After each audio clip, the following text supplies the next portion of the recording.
ಮರೆತು ಇವರ ಕೋಗಿಲೆ ಕಂಠದ ನುಡಿಗಳನ್ನು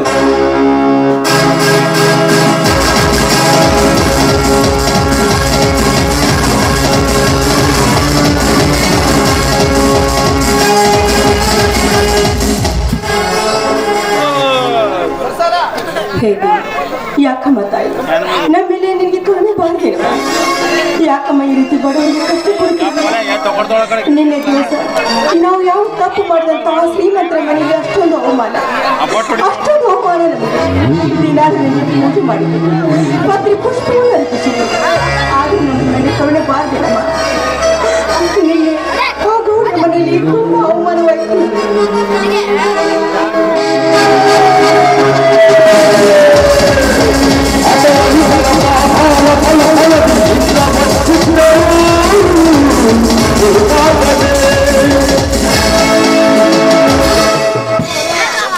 ಸವಿತಾ, ನೀನು ನೆನೆಸಿರುವ ದೇವರು ನಮ್ಮಂತ ಶ್ರೀಮಂತನ ಗುಲಾಮನಾಗಿ ನಮ್ಮ ಬಾಗಿಲಲ್ಲಿ ಬಿದ್ದಿರುವಾಗ ನಿನಗೆಲ್ಲಿಂದ ಕೊಡಬೇಕು ಆ ಕಲ್ಲು ದೇವರು ರಕ್ಷಣೆ.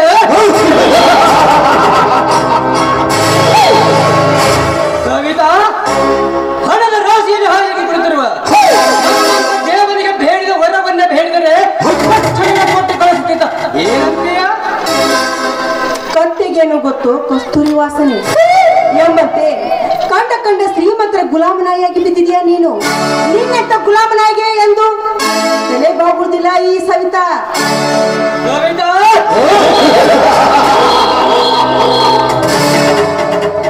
ಸುತ್ತಿ ಬೆಳೆಸಿ ಮಾತನಾಡುವ ಅಭ್ಯಾಸ ನನಗಿಲ್ಲ.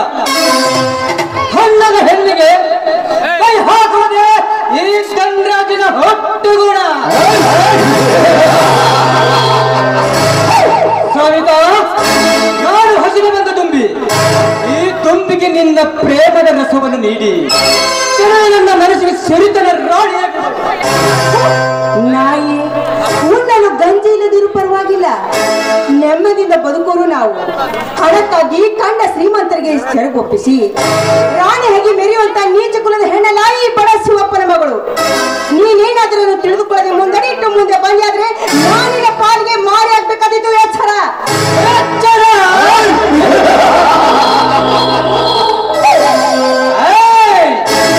ನನಗೆ ಎಚ್ಚರ ಹೇಳುವ ಹೊಚ್ಚು ಹೆಣ್ಣೆ,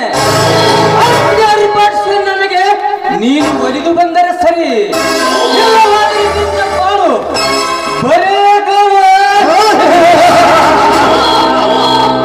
ಬೇಡ. ನಾನೀಗ ಅಣ್ಣ ಅಂತ ತಿಳ್ಕೊಂಡಿದ್ದೀನಿ, ನಿನಗೆ ಕೈ ಮುಗಿತೀನಿ. ತಂಗಿ ಅಂತ ತಿಳ್ಕೊಂಡು ಬಿಟ್ಬಿಡು. ನಾನಿನ್ನು ಕನ್ಯೆ.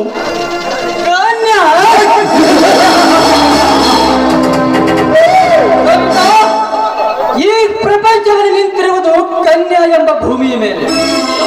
ಸರಿತಾ, ಈ ಅರಳಿ ನಿಂತ ಗುಲಾಮಿಯನ್ನು ನಾನು ಚುಪ್ಪಿಸಿ ಬಿಡುವುದು ಉಂಟೆ. ಸರಿತಾ, ಸುಮ್ಮನೆ ಕಾಲಹರಣ ಮಾಡಬೇಡ. ಈ ನಿನ್ನ ತುಂಬಿದ ಯೌವನ ನನಗೆ ಅರ್ಪಿಸು. ತಾಯಿ ಗುಪ್ತಾದೇವಿ, ಯಾಕಮ್ಮ ಇಂಥ ನೀಚರಿಗೆ ನೀನು ಶಿಕ್ಷೆ ಕೊಡುವುದಿಲ್ಲ? ಅಣ್ಣ ಅಂತ ಅದೆಷ್ಟು ಕರುಣೆಯಿಂದ ಬೇಡಿಕೊಂಡ್ರು ಕಣ್ಣಬಾರದು ಈ ಕಟುಕನಿಗೆ. ನೋಡು, ನಿನಗೆ 9 ತಿಂಗಳು ಹೆತ್ತಿದಳಲ್ಲ ಆ ನಿನ್ನ ತಾಯಿ ಒಂದು ಹೆಣ್ಣೆಂಬುದು ಮರೆಯಬೇಡ ನೀನು. ಸವಿತಾ, ಹೆಣ್ಣು ಎಂದು ಕಳೆದು ಹೋಗಿದೆ. ಅದು ನಿನ್ನ ಮೂಢನಂಬಿಕೆ. ನಿನ್ನ ಮೂಢನಂಬಿಕೆ ಎಂದರೆ ಈ ಜಗತ್ತೇ ಕೆಟ್ಟ ಪಾಪದ ತೊಟ್ಟಿನಲ್ಲಿ ಮಾಡಿದರೆ ಈ ಪುಣ್ಯ ಭಾರತ ಭೂಮಿಯ ಮೇಲೆ. ಸವಿತಾ, ಹೆಚ್ಚಿಗೆ ತುಂಬಿದರೆ ಕಾಮದ ಬೀದಿಯಲ್ಲಿ ಎಷ್ಟು ತೋರಿಸಲಿ ಕಾಮದ ಕಾಮಿನಿರ ಚೆಲ್ಲಾಟ. ಅಣ್ಣನ ಹೆಂಡತಿಗೂ ತಮ್ಮ, ತಮ್ಮನ ಹೆಂಡತಿಗೂ ಅಣ್ಣ. ಅಷ್ಟೇಕೆ ಹೆತ್ತ ಮಗಳ ಮೇಲೆ ಮನಸ್ಸು ಮಾಡಿದ ಈ ಪ್ರಪಂಚದಲ್ಲಿ ಅಂತರಲ್ಲಿ ನಾನ್ಯಾರು ನೀನ್ಯಾರು? ಸುಮ್ಮನೆ ಈ ಹಸಿದ ಬಂದ ಸರ್ಪಕ್ಕೆ ಕೆಲಸಗಳ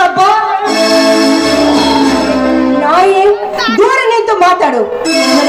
ಅಷ್ಟೊಂದು ನಿನಗೆ ಕಾಮದಾಹ ಹೆಚ್ಚಾದ್ರೆ ಮನೆಯಲ್ಲಿ ನಿನ್ನ ಅಕ್ಕನ ತಂಗಿ ನಿಂತಿರ್ಬೋದಲ್ಲ, ಅಲ್ಲಿ ಹೋಗಿ ತೋರಿಸು ನಿನ್ನ ಕಾಮದಾಹವನ್ನು. ನನ್ನ ಹೆತ್ತವರ ಬಗ್ಗೆ ಎತ್ತಿದರೆ ಎಲ್ಲ ಶೀಲ ಸಿಕ್ಕಂತ ಹರಣವಾಯಿತು. ದೂರ ನಿಂತು ಮಾತಾಡೋ ನಾಯಿ. ಕಂಡವರಿಗೆ ಸೆರಗಾಸುವುದಕ್ಕೆ ನನಗೇನು ಸೂಳೆ ಅಂತ ತಿಳ್ಕೊಂಡಿದ್ದೇನೋ? ಸೂಳೆ ಮಗನೇ,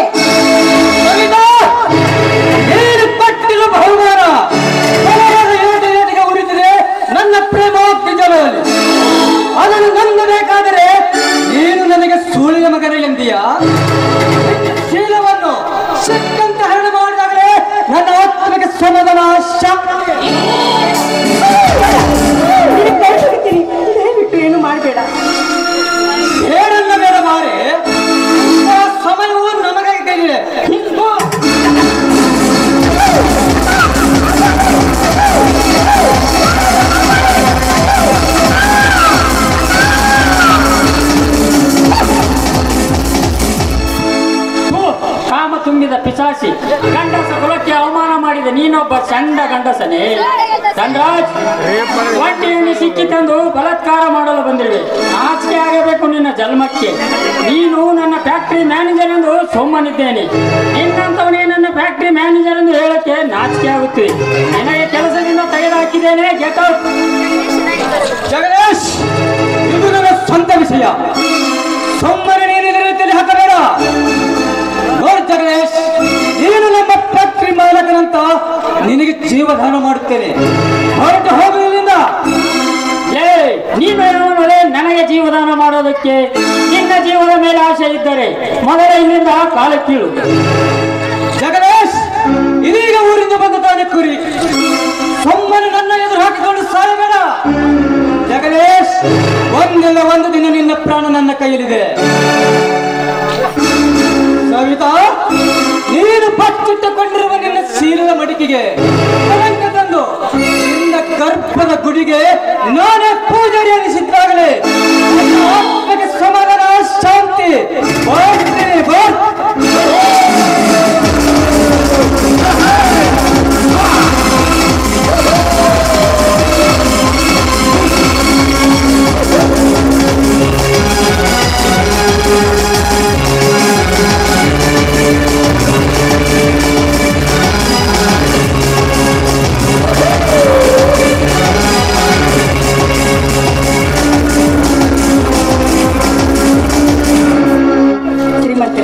ಸರಿಯಾದ ಸಮಯಕ್ಕೆ ಬಂದು ನನ್ನ ಮಾನ ಪ್ರಾಣವನ್ನು ಕಾಪಾಡಿದ್ರಿ. ನಿಮ್ಮ ಉಪಕಾರವನ್ನು ನಾನು ಯಾವತ್ತೂ ಮಾಡಿದ್ದೇನೆ. ನೋಡು ಸವಿತಾ, ಯಾರೇ ಕಷ್ಟ ಕಾಲದಲ್ಲಿದ್ದರೂ ರಕ್ಷಣೆ ಮಾಡುವುದು ನಮ್ಮ ಹೊಣೆ. ಅಂದ ಹಾಗೆ ಒಂಟಿಯಾಗಿ ಇಂತಹ ಕಾಮಕರ ತಿರುಗುವ ಹಾದಿಯಲ್ಲಿ ಬರುವುದು ತಪ್ಪಲ್ಲವೇ? ನೋಡಿ, ದಿನಾಲೂ ಇದೇ ರಸ್ತೆಗೆ ನಾನು ನೀರು ತಿಳ್ಕೊಂಡು ಹೋಗ್ತೀನಿ. ಆದ್ರೆ ಆ ದೇವರ ಆಶೀರ್ವಾದದಿಂದ ನಿಮ್ಮ ಸರಿಯಾದ ಸಮಯಕ್ಕೆ ಕಳಿಸ್ಕೊಟ್ಟಿದ್ದಾನಲ್ಲ. ಸವಿತಾ, ಹಣೆ ಬರಕ್ಕೆ ಹೊಣೆ ಯಾರು? ನಮ್ಮ ರಕ್ಷಣೆ ನಾವು ಮಾಡಿಕೊಳ್ಳಲು ಒಳ್ಳೆಯದಲ್ಲವೇ? ಅಂದ್ರೆ ನಿಮ್ಮ ಮಾತಿನ ಅರ್ಥವೇನಿದೆ? ದೇವರು ನನಗೆ ಸಾಕಷ್ಟು ಆಸ್ತಿ ಐಶ್ವರ್ಯ ಕೊಟ್ಟಿದ್ದಾನೆ. ಆದರೆ ನೆಮ್ಮದಿ ಅನ್ನೋದೇ ಇಲ್ಲ. ಇಂಥ ನೀಚ ನನ್ನ ತಂದೆ ಕೈ ಕೆಳಗೆ ಕೆಲಸ ಮಾಡುವ ಇಂಥ ಮುಟ್ಟಾಳರು, ಇದನ್ನೆಲ್ಲ ನೋಡಿ ಬೇಜಾರವಾಗಿದೆ ಸವಿತಾ. ದಯವಿಟ್ಟು ಹಾಗೆಲ್ಲ ಮಾತಾಡಬೇಡಿ.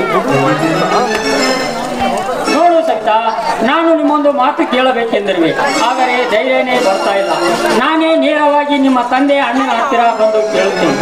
ಹೇಳಿ, ಯಾವ ವಿಷಯ ನನ್ನ ಮುಂದೆ ಇದ್ದಿರುವೇನು? ಅರಮನೆ ಅಂತ ನನ್ನ ಮನೆಗೆ ಕತ್ತಲು ಕವಿದಿದೆ. ಆ ಕವಿದ ಕತ್ತಲು ಬೆಳದಿಂಗಳ ಬೆಳಕು ಆಗಬೇಕೆಂದರೆ ಅದು ಆ ಬಡ ಶಿವಪ್ಪನ ಮನೆಯಲ್ಲಿದೆ ಸವಿತಾ. ನೋಡಿ ಶ್ರೀಮಂತರೆ, ಈ ರೀತಿ ನೋಡಿ ರಸ್ತೆಯಲ್ಲಿ ನಿಮ್ಮಂತ ಶ್ರೀಮಂತರು ನಮ್ಮಂತರ ಜೊತೆಗೆ ಮಾತಾಡಿದ್ರೆ ನೋಡಿದ್ರು ತಪ್ಪಾಗಿ ತಿಳ್ಕೊಂತಾರೆ. ನಾನು ಮನೆಗೆ